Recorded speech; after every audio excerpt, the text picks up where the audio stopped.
प्रेरितों ने यीशु के पास इकट्ठे होकर जो कुछ उन्होंने किया और सिखाया था सब उसको बता दिया। उसने उनसे कहा, तुम आप अलग किसी जंगली स्थान में आकर थोड़ा विश्राम करो, क्योंकि बहुत लोग आते जाते थे और उन्हें खाने का अवसर भी नहीं मिलते। इसलिए वे नाव पर चढ़कर सुनसान जगह में अलग चले गए। और बहुतों ने उन्हें जाते देखकर पहचान लिया और सब नगरों से इकट्ठे होकर वहां पैदल दौड़े और उनसे पहले जा पहुंचे। उसने निकलकर बड़ी भीड़ देखी और उन पर तरस खाया, क्योंकि वे उन भेड़ों के समान थे जिनका कोई रखवाला न हो, और वह उन्हें बहुत सी बातें सिखाने लगा। जब दिन बहुत ढल गया तो उसके चेले उसके पास आकर कहने लगे, यह सुनसान जगह है और दिन बहुत ढल गया है। उन्हें विदा कर कि चारों ओर के गांवों और बस्तियों में जाकर अपने लिए कुछ खाने को मोल ले। उसने उन्हें उत्तर दिया कि तुम ही उन्हें खाने को दो। उन्होंने उससे कहा, क्या हम 100 दीनार की रोटियां मोल लें और उन्हें खिलाएं? उसने उनसे कहा, जाकर देखो तुम्हारे पास कितनी रोटियां हैं। उन्होंने मालूम करके कहा, 5 और 2 मछलियां ली। तब उसने उन्हें आज्ञा दी कि सबको हरी घास पर पांति पांति से बैठा दो। वे 100 और 50 करके पांति पांति बैठ गए। और उसने उन 5 रोटियों को और 2 मछलियों को लिया और स्वर्ग की ओर देखकर धन्यवाद किया और रोटियां तोड़ तोड़ कर चेलों को देता गया कि वे लोगों को परोसें, और वे 2 मछलियां भी उन सब में बांट दीं।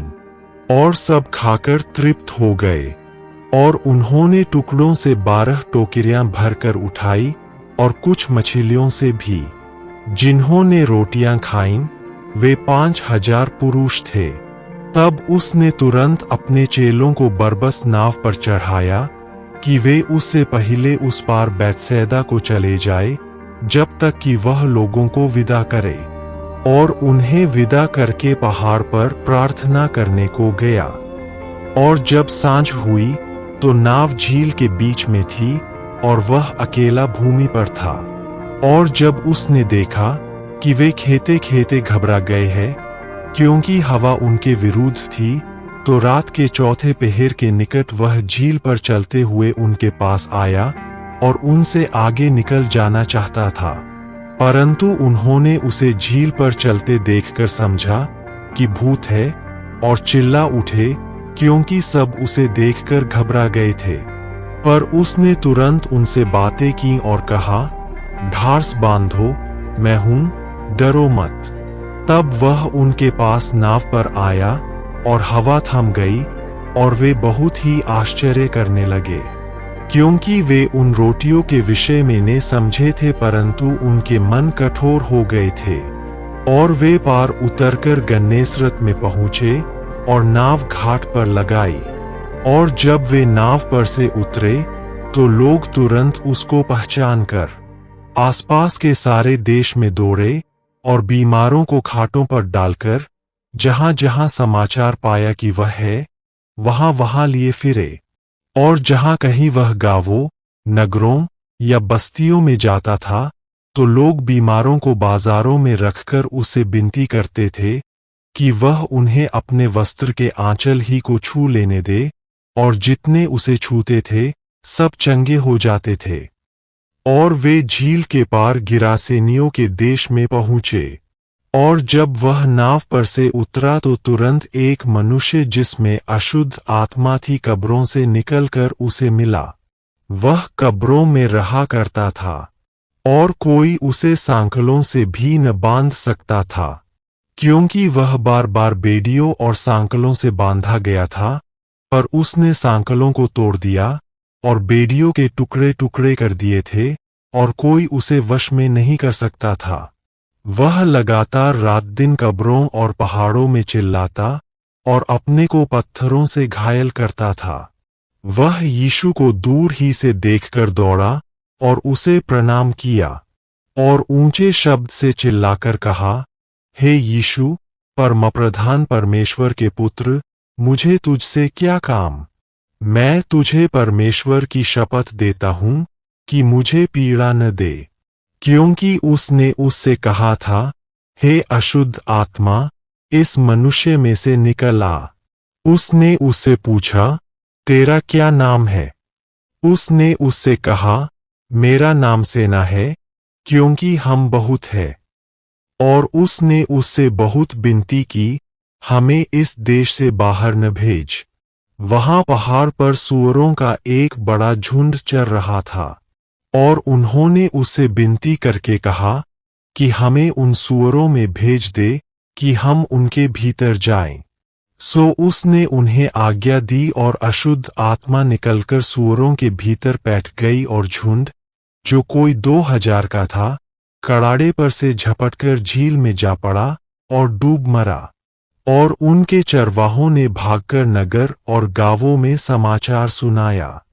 और जो हुआ था, लोग उसे देखने आए और यीशु के पास आकर वे उसको जिसमें दुष्ट आत्माएं थीं, अर्थात जिसमें सेना समाई थी, कपड़े पहने और सचेत बैठे देखकर डर गए।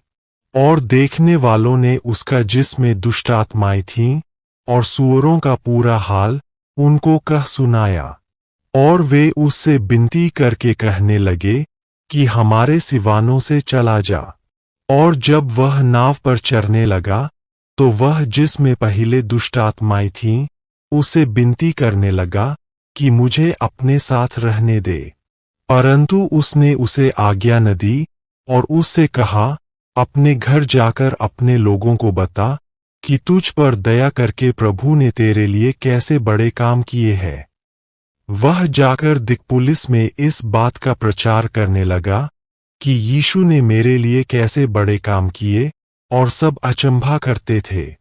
जब यीशु फिर नाव से पार गया, तो एक बड़ी भीड़ उसके पास इकट्ठी हो गई और वह झील के किनारे था। और याईर नाम आराधनालय के सरदारों में से एक आया और उसे देखकर उसके पांवों पर गिरा। और उसने यह कहकर बहुत विनती की कि मेरी छोटी बेटी मरने पर है, तू आकर उस पर हाथ रख कि वह चंगी होकर जीवित रहे।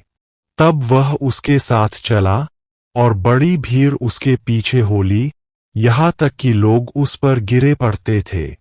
और एक स्त्री, जिसको 12 वर्ष से लोहू बहने का रोग था, और जिसने बहुत वैद्यों से बड़ा दुख उठाया और अपना सब माल व्यय करने पर भी कुछ लाभ न उठाया था, परंतु और भी रोगी हो गई थी, यीशु की चर्चा सुनकर भीड़ में उसके पीछे से आई और उसके वस्त्र को छू लिया, क्योंकि वह कहती थी, यदि मैं उसके वस्त्र ही को छू लूंगी तो चंगी हो जाऊंगी।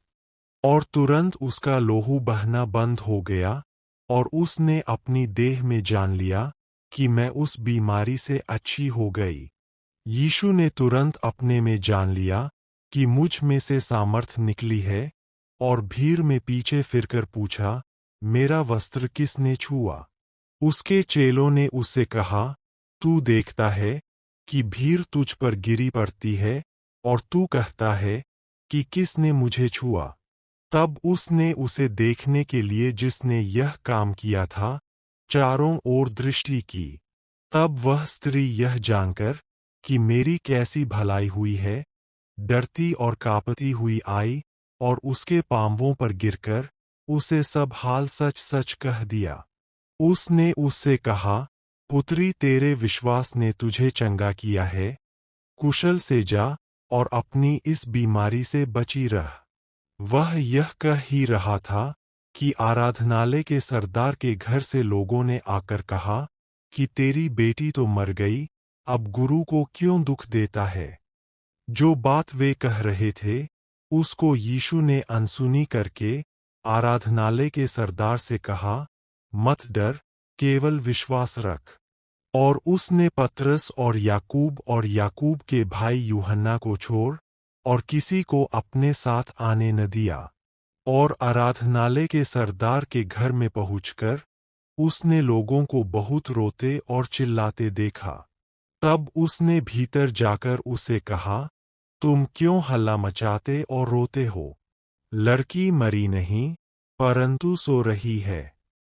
वे उसकी हंसी करने लगे, परंतु उसने सबको निकालकर लड़की के माता पिता और अपने साथियों को लेकर भीतर जहां लड़की पड़ी थी गया, और लड़की का हाथ पकड़कर उसे कहा, तलीता कूमी, जिसका अर्थ यह है कि हे लड़की, मैं तुझसे कहता हूं, उठ।